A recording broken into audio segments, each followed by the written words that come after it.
Hello.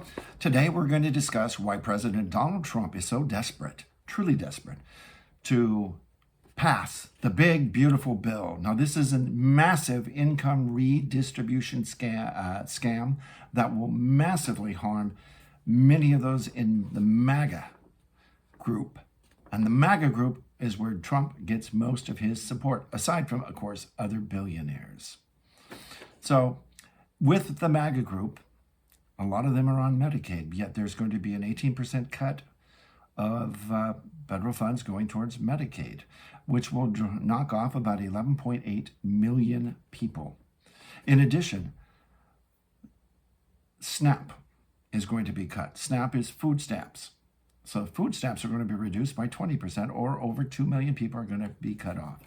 So what is he going to do? What is Donald Trump going to do, and the Republicans going to do with that savings from those cuts? Why? It's going to go to the wealthy, because the wealthy, who received a massive temporary tax cut back in 2017, are now going to have their tax cut made permanent. Now that's going to drive up an already dismal fiscal situation for the United States. Right now, the United States is in debt, closing in on $37 trillion. This year, so far, at the end of June, the yearly deficit is almost $1.4 trillion. So by the end of the year, if we keep on track and moving the way we are, it's going to be about $2.8 trillion. Now, if the big, beautiful bill passes, you can tack on another $330 billion onto that deficit.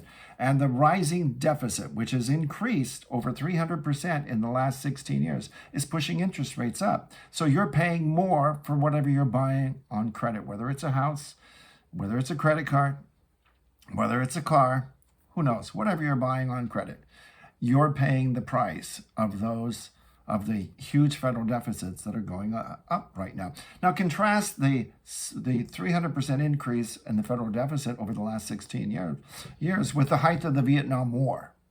Now, in the Vietnam War, say from 1966 to 1975, the deficit grew by the yearly deficit, the total deficit spending.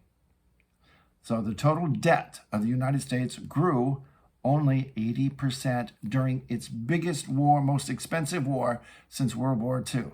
So for some reason, the economy is basically floating right now on debt. And President Trump and the Republicans, they want to increase that debt. Now let's go into why. So we go to the whiteboard here. And the whiteboard, hopefully you just follow me, it gives you a visual of what actually is happening. Why Trump is betraying his own voter base. So Trump passes his tax cuts in 2017. They become law in 2018.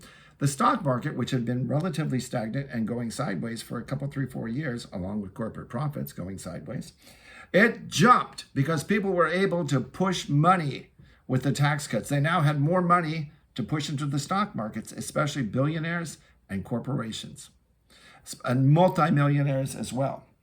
But there was one caveat. Those tax cuts for individuals and some of those for corporations were going to expire in 2025. Well, guess who was not planning on being president in 2025? Donald Trump. He was planning on being reelected in 2020, and then he'd be out of there by January 2025. That was his plan, or that was the intended impact. So let's get a few things straight. So the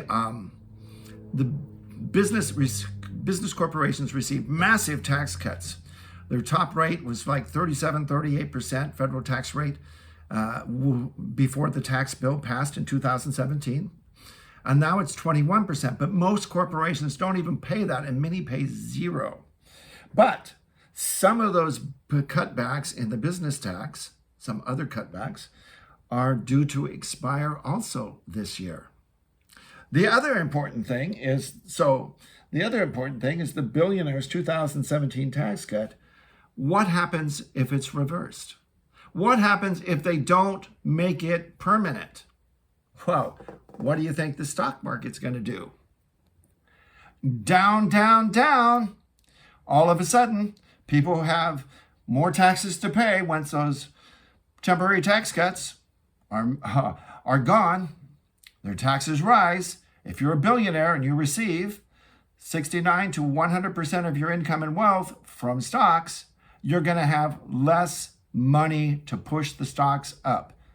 So more than likely, stocks are going to go down. And what happens when those business taxes, the ones that are still temporary, what happens when they are gone? Well, business taxes go up. And when business taxes go up, that means profits go down. And when profits go down, what happens? Well, they begin laying off people. And what happens when the stock market goes down? Well, corporations try to improve their share prices and keep them going up. And what do? They cut people. So what happens, and what could happen if that bill is not passed, is that we might see a pretty damn big recession coming over the hill as massive layoffs ensue throughout the economy. And of course, that's going to impact President Trump's legacy. So there you have it. So if you like what you hear, please subscribe, like, or share. Also, please let me know in the comments below if there are any subjects you want me to delve into, and I'll do my best. In addition, there is a copy of my book I have that I would love to give away. If you want a copy, let me know and I'll send it to you free. My book is called The Rigged Game, the Institute for Corporate Responsibility, named it one of the 10 best books to read back in 2007. It's been sitting on my bookshelf ever since. Anyway, have a good day.